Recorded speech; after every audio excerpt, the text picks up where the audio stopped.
तो बच्चों आज के इस क्लास में हम कराने जा रहे हैं कक्षा 6 से झारखंड बोर्ड गणित का प्रश्नावली 12.1। तो इससे पहले हमने बाकी के चैप्टर्स कराए हैं। अगर आपने उसे नहीं देखा है तो डिस्क्रिप्शन पे आपको उसकी लिंक मिल जाएगी या प्ले लिस्ट में जाके आप सीरियली देख सकते हैं। तो चलिए बच्चा शुरू करते हैं।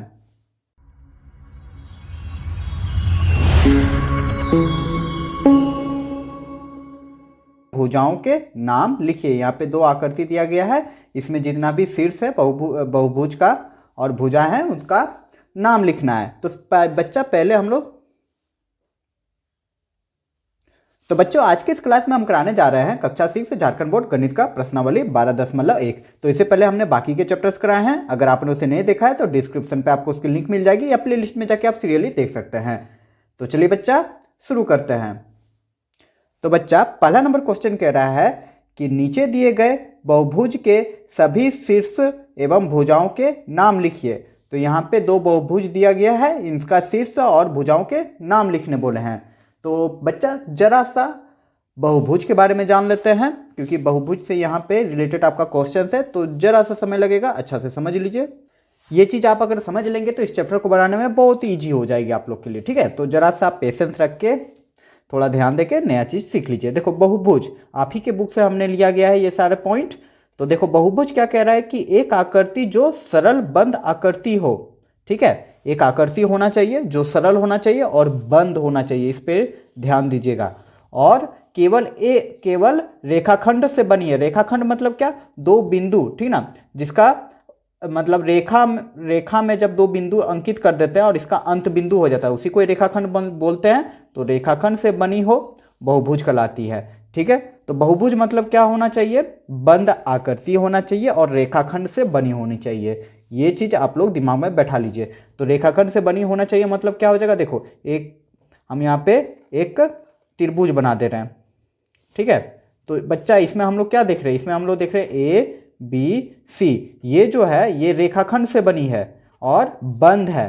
उसी प्रकार हम कोई चतुर्भुज बना दे रहे हैं तो ये भी आपका बहुभुज है, ठीक है, क्योंकि यह बंद है। जैसे ए बी सी डी आपका बहुभुज है। उसी प्रकार अब हम लोग पंचभुज बना देंगे तो ये भी आपका क्या हो जाएगा, रेखाखंड बहुभुज हो जाएगा। क्यों, क्योंकि यह रेखाखंड से बनी है। लेकिन जब हम लोग गोल कर देंगे इस तरह, तो क्या यह रेखाखंड से बनी है, नहीं, यह रेखाखंड से नहीं बनी है, तो यह बहुभुज नहीं होगा। और एक चीज जान लीजिए कि अगर हम कोई आकृति बना दे रहे हैं, जैसे 1 2 3, ठीक है, तो क्या ये बहुभुज है, नहीं। क्यों नहीं है, क्योंकि देखो यहाँ पे ओपन है, खुला हुआ है, और जब खुला हुआ रहेगा तो वह बहुभुज नहीं कहलाएगा, ठीक है। बंद होना चाहिए आकृति तो वह बहुभुज कहलाता है। तो दूसरा पॉइंट देख लेते हैं कि किसी भी बहुभुज के लिए कम से कम 3 रेखाखंड चाहिए, मतलब त्रिभुज, समझ में आ रहा है, कम से कम 3 रेखाखंड चाहिए, ठीक है, 3 रेखाखंड होना चाहिए। तो 3 रेखाखंड से एक त्रिभुज ही बनता है, उसका चतुर्भुज बनता है, उसका पंचभुज, इस तरह आगे बढ़ते जाता है, ठीक है। उम्मीद करूंगा कि बहुभुज के बारे में आप लोग समझ गए होंगे। इस तरह का भी आकृति हम बना देंगे तो यह बहुभुज नहीं है, ठीक ना, क्योंकि यहाँ पे खुला हुआ, वैसे भी यह रेखाखंड से नहीं बना हुआ है, ठीक है बच्चा, इतना समझ गए। तो चलिए अब बनाते हैं एक्सरसाइज। तो प्रश्न आपका यही है, बोला इस आकृति में शीर्ष लिखना है। शीर्ष किसको बोलते हैं, जब दो रेखाखंड जहाँ पे मिलता है, जैसे सी पे मिल रहा है ना, ये रेखाखंड जाके और ये रेखाखंड जाके जहाँ पे मिल रहा है, उसी प्रकार बी में भी दो रेखाखंड आके मिल रहा है, उसी को शीर्ष बोलते हैं। तो शीर्ष बच्चा हम लोग लिख लेते हैं। तो बच्चा यहाँ पे क्या हो जाएगा, शीर्ष हम लोग को दिख रहा है A B C D E, ठीक ना, ये सारे शीर्ष है, क्योंकि यहाँ से दो रेखाखंड निकले हुए हैं, जहाँ पे आके मिलता है वही बिंदु सबको रेखा शीर्ष बोलते हैं। तो ए हो जाएगा, बी हो जाएगा, सी हो जाएगा, डी हो जाएगा और लास्ट ई हो जाएगा। इसमें 5 शीर्ष है, 1 2 3 4 5। उसी प्रकार से इस आकृति में आकर यदि आप देखना चाहेंगे तो शीर्ष क्या हो जाएगा, 1 बी सी डी, ठीक ना। तो पहले हम शीर्ष ही लिख दे रहे हैं, तो ए बी सी डी, ये 4 शीर्ष हो गया, ठीक है। ये भी शीर्ष है, ये नहीं कि अंदर गया हुआ तो शीर्ष नहीं है, जहाँ से दो रेखाखंड निकलती है उसी को ही शीर्ष बिंदु कहा जाता है, ठीक है। अब चलिए देख लेते हैं भुजा। भुजा तो आप लोग जानते ही होंगे, जैसे ए बी एक भुजा, बी सी एक भुजा, सी डी एक भुजा और डी ई एक भुजा और ई ए एक भुजा, ठीक है। तो वैसे भुजा लिख देते हैं, तो क्या हो जाएगा, A B B C D D E और एक हो जाएगा ई ए या ए ई कर सकते हैं, ठीक है। ये हो गया भुजा इसमें। और इसमें भुजा क्या हो जाएगा, A B B C, C D और डी ए, ठीक ना। इसमें भी वही हो जाएगा, तो लिख देते हैं A B, B C, C D और लास्ट हो जाएगा डी ए। तो इसमें 1 2 3 4 भुजा हो जाएगा। उम्मीद करूंगा समझ गए होंगे पहला नंबर क्वेश्चन। चलिए दूसरा नंबर देख लेते हैं। तो बच्चा दूसरा नंबर क्वेश्चन आपका ये रहा, कह रहा है कि कोई भी बहुभुज खींचिए। तो चलिए एक बहुभुज हम लोग खींच लेते हैं, जैसे जैसे प्रश्न कह रहा है वैसे वैसे करते जा रहे हैं। कह रहा है कोई भी एक बहुभुज खींचिए, तो चलिए हम एक बहुभुज खींच लेते हैं। एक, ठीक ना, बिंदु देके हम बनाते हैं तो बन जाता है इजीली। चलिए बना रहे हैं यहाँ पे, यहाँ पे, यहाँ पे।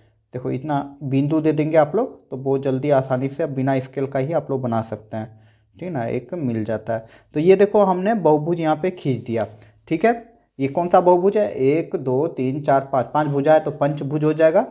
अब आगे चलिए देखते हैं।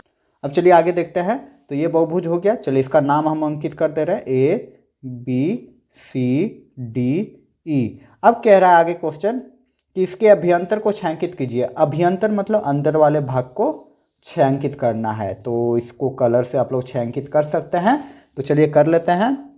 तो बच्चा हमने इसको छायांकित कर लिया है। अब आगे चलिए देखते हैं हमने क्या किया कि कोई भी बहुभुज खींचिए। हमने बहुभुज खींचा पहले और उसके अभ्यंतर को छायांकित कीजिए, उसके अंदर वाले भाग को छायांकित कर लिया। अब आगे कह रहा क्वेश्चन कि अभ्यंतर तथा बाह्य भाग में कोई बिंदु लीजिए। इसके बाहर भाग, तो बाहरी भाग हमने ये बिंदु ले लिया और बोला अभ्यंतर, अभ्यंतर मतलब अंदर भाग। चलो हमने एक बिंदु यहाँ लिख दिया, ठीक है। अभ्यंतर भाग में कोई बिंदु लेकर उसको नामांकित कीजिए। तो ए बी सी डी तक लिखे, ई तक लिखे हैं तो इसको हम एफ नाम दे रहे हैं और इसको नाम दे रहे हैं जी, ठीक है। हो गया, यही चीज़ बनाना था। उम्मीद करूंगा समझ गए होंगे। इतना कर देंगे आपका हल या आंसर आप लोग जो कह सकते हैं बन गया है, ठीक है। चलिए अब देखते हैं नेक्स्ट क्वेश्चन। तो अगला क्वेश्चन है बच्चा कि आकृति 1 2 3 देखिए और निम्न प्रश्नों को उत्तर दीजिए। तो आकृति आपको दिख रहा है 1 2 3, ठीक है। तो पहला नंबर क्वेश्चन कह रहा है कि कौन सी आकृति बहुभुज है। तो आप लोग को दिख के ही पता चल जा रहा है कि बहुभुज क्या होगा। अभी जस्ट हमने बताया कि जो रेखाखंड से बनी होनी चाहिए और बंद आकृति होनी चाहिए, रेखाखंड से बनी होनी चाहिए और बंद आकृति होनी चाहिए। तो क्या दिख रहा है आप लोग को? तो इसमें हल हम लोग कर दे रहे हैं। रेखाखंड से कौन बना है जी? आपका आकृति 2 और 3। देखो रेखाखंड से बनी है ना, ये रेखाखंड से बनी है, इसलिए आकृति 2 और 3 हो जाएगा इसका आंसर। सॉरी, आकृति 2 नहीं, आकृति 1 और 3। तो लिख देंगे आकृति 1 तथा आकृति 3, ठीक है। चलिए दूसरा नंबर क्वेश्चन देख लेते हैं। दूसरा नंबर क्वेश्चन कह रहा है कि कौन सी आकृति बहुभुज नहीं है। तो इसका हल तो सिंपली हो जाएगा आकृति आपका हो जाएगा 2। हाँ जी, क्यों आकृति 2 बहुभुज नहीं है, कारण भी बताना है इसमें। तो इसका आंसर लिख देंगे क्योंकि यह रेखाखंड से नहीं बनी है। क्योंकि बहुभुज बनाने के लिए हमको रेखाखंड की आवश्यकता होती है, लेकिन यह रेखाखंड से नहीं बना हुआ है, ठीक है। तो इतना ही लिख देंगे, आपका आंसर हो जाएगा। चलिए नेक्स्ट देख लेते हैं।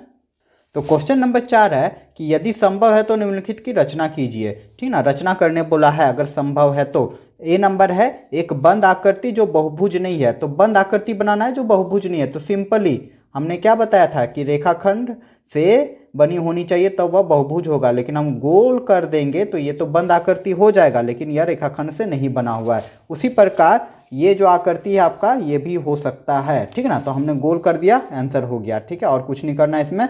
बी नंबर चलिए देख लेते हैं। तो बी नंबर क्या कहा है कि केवल रेखाखंड से बनी आकृति जो बहुभुज नहीं है। इस बार हमको रेखाखंड से बनाना है लेकिन बहुभुज नहीं होना चाहिए। तो सिंपली हमको खुला आकृति बना देना है। तो हमने एक आकृति ये बना दिया सिंपली, ठीक ना। इधर हम नहीं दिए। तो ये तो 3 रेखाखंड से बना है लेकिन यह बहुभुज नहीं है। क्यों? क्योंकि यहाँ पे बंद आकृति नहीं है।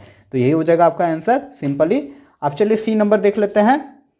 तो सी नंबर कह रहा है कि 2 भुजाओं वाला बहुभुज। तो अभी जस्ट हमने बताया कि कोई भी बहुभुज बनाने के लिए कम से कम 3 रेखाखंड की आवश्यकता होती है। कम से कम 3 रेखाखंड की रेखाखंड होनी चाहिए, ये हमने बताया है। तो यहाँ पे 2 भुजाओं से बोला है, तो 2 भुजाओं से रेखाखंड नहीं बन सकता है। तो यहाँ हम लोग क्या लिख देंगे? संभव नहीं है, ठीक है बच्चा। इतना लिख देंगे तो आपका आंसर हो जाएगा। तो बच्चों यहाँ पे प्रश्नावली 12.1 का सारा क्वेश्चंस कंप्लीट होता है। उम्मीद करूंगा कि सारे क्वेश्चंस को आप लोग अच्छे से समझ के हल किया होगा। अगर मेरा पढ़ाने का तरीका अच्छा लगा और आप कुछ सीखे हमारे इस वीडियो से तो ज़्यादा से ज़्यादा लाइक करें, अपने दोस्तों के बीच शेयर करें और आप हमें सपोर्ट कर सकते हैं इस चैनल को सब्सक्राइब करके। तो चलिए बच्चों, मिलते हैं अगले वीडियो पे अगले क्लास के साथ।